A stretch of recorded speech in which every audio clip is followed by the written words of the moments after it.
সুপ্রিয় দর্শক, আসসালামু আলাইকুম। Welcome back to my channel. আজকে আপনাদের সাথে শেয়ার করছি গ্রামের ক্যান্ডি বেগুন দিয়ে শুটকির চচ্চড়ি। আসলে এরকম একটা চচ্চড়ি থাকলে ভাত খেতে আর কিছুই লাগবে না, এটা দিয়ে ভাত খাওয়া হয়ে যাবে, এতটাই মজাদার।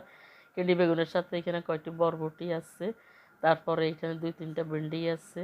দেখতে পাচ্ছেন ক্যান্ডি বেগুন, এগুলো এতটুকু হওয়ার বেশি বড় হয় না, আর এগুলার ডাঁটার মধ্যে প্রচুর পরিমাণে কাঁটা থাকে। এগুলো যখন ক্ষেত থেকে উঠাইছি তখন একদম পা ছিলে গেছে গই।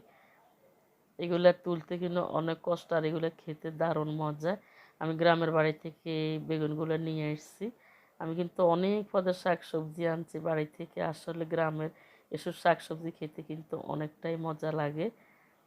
কারা এসব বেগুনগুলো খেতে পছন্দ করেন আমাকে অবশ্যই জানাবেন। গ্রামের বাড়ির এই ক্ষেত অথবা বাগান থেকে যে সবজিগুলো নিয়ে এসেছি আপনাদের কার কাছে কেমন লাগছে আমাকে কমেন্টস করে জানাবেন। আসলে নিজের ক্ষেত থেকে বিভিন্ন শাকসবজি উঠে ঢাকা শহরে আনলে কিন্তু অনেক ভালো লাগে। এবার ক্যান্ডি বেগুনগুলো কেটে নেওয়ার জন্য একটি বটে নিয়েছি আর একটা বেগুন নিয়েছি। দেখতে পাচ্ছেন দেখতে কতটা মজা লাগে, খেতেও কিন্তু অসাধারণ মজা। এবার আমি মুখটা কেটে ফেলে দিয়েছি, তারপরে বেগুনটাকে 2 ভাগ করে নিয়েছি। এক হাতে ক্যামেরা ধরছে আর এক হাতে কেটে নিচ্ছি। তারপরে ওই অর্ধেককে আবার 2 ভাগ করে নিয়েছি। দেখতে পাচ্ছেন বেগুনের ভিতরে কতটা সুন্দর। আসলে দেশের এই ক্যান্ডি বেগুনগুলো খেতে কিন্তু অসাধারণ মজা। আপনারা যে কোনো মাছ দিয়ে রান্না করতে পারবেন, অথবা শুটকি দিয়ে এগুলো পাতুরি করলে দারুণ লাগে খেতে। এবার আমি এরকম পানির মধ্যে ভিজে রাখবো। বেগুনগুলো অবশ্যই পানিতে ভিজে রাখতে হবে, না হলে কালো হয়ে যাব।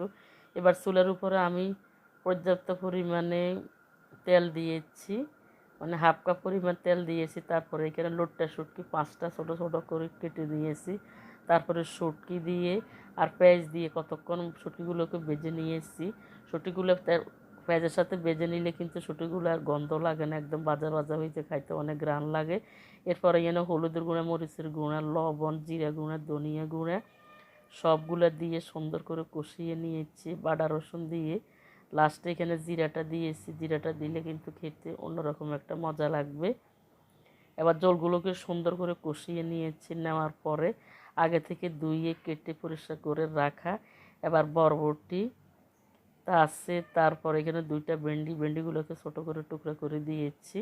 ক্যান্ডি বেগুন এইভাবে রান্না করছি, চমৎকার লাগছে খেতে পাঁচমিশালিভাবে। এবার আমি এই জলের মধ্যে দিয়ে দিব।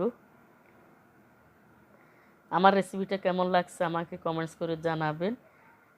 আপনাদের একটি মূল্যবান কমেন্টসে আমাকে সামনের দিকে আরও ভিডিও করার উৎসাহ উদ্দীপনা এনে দিবে, এবং সাবস্ক্রাইব করে পাশে থাকা অল বাটনে প্রেস করে রাখবেন। আমি যখনই নতুন ভিডিও ছাড়বো নোটিফিকেশনে পেয়ে যাবেন। এবারে বেগুনগুলো দেওয়ার পরে সুন্দর করে নেড়ে চেড়ে নিয়েছি, আর এর সাথে ছোট্ট একটা আলু দিয়েছি। আলুটা দিলে তরকারিটা একটু রসালো হবে। এই বেগুনগুলোকে সুন্দর করে আমি ঢাকনা দিয়ে একদম কষিয়ে নিয়েছি। দেখতে পাচ্ছেন কালারটা চেঞ্জ হয়ে গেছে। ভালো করে কষিয়ে নেওয়ার পরে মশলাগুলো বেগুনের ভিতরে ঢুকে গেছে। এবার আবার হালকা পাতলা নেড়ে চেড়ে দেওয়ার পরে এখানে আমি সামান্য কিছু পানি ব্যবহার করব। এমনিতে হাফভাবে হয়ে গেছে বেগুনগুলো, এগুলো বেশি একটা জোশ করা লাগবে না। এগুলি অল্প সময়ের মধ্যে কিন্তু হয়ে যায়। আমি একবার মশলাতে কষিয়ে নিয়েছি, আবার এই পানিতে পরিপূর্ণভাবে আমার এই তরকারিগুলো হয়ে যাবে। নেড়ে চেড়ে নেওয়ার পরে আবার ঢাকনা দিয়ে এগুলোকে রান্না করে নিব। তরকারিগুলো রান্না করতে করতে দেখলাম লবণটা একটু কম হয়েছে, আর একটু লবণ দিলাম। দেওয়ার পরে আবার নেড়ে চেড়ে পরিপূর্ণভাবে রান্না করে নিচ্ছি। বেগুনগুলো সুন্দর করে রান্না করতে করতে দেখতে পাচ্ছেন একদম পাতুরি করে নিয়েছি। এরকম ক্যান্ডি বেগুন পাতুরি করে রান্না করে নিলে খেতে কিন্তু ভারী চমৎকার হয়। এই বেগুনগুলো দেখতে যেরকম কালারফুল হয়েছে, মাশাল্লাহ খেতে অসাধারণ হয়েছে। আমি আগেও বলেছি এরকম একটা ক্যান্ডি বেগুনের পাতুরি হলে শুটকি দিয়ে অথবা মাছ দিয়ে, আমি কিন্তু শুটকি দিয়ে রান্না করছি। আর ভাত খেতে আর কিছুই লাগবে না, এটা দিয়ে ভাত খাওয়া হয়ে যাবে। আর আপনি সেই দিন 2টা ভাত বেশি করে রান্না করে নেবেন, এতটাই মজা। এই যে বরবটিগুলো সুন্দর হয়ে গেছে, তারপরে ভেন্ডিগুলো হয়ে গেছে একসাথে। দেখা হবে নতুন কোনো ভিডিওতে। আল্লাহ হাফেজ।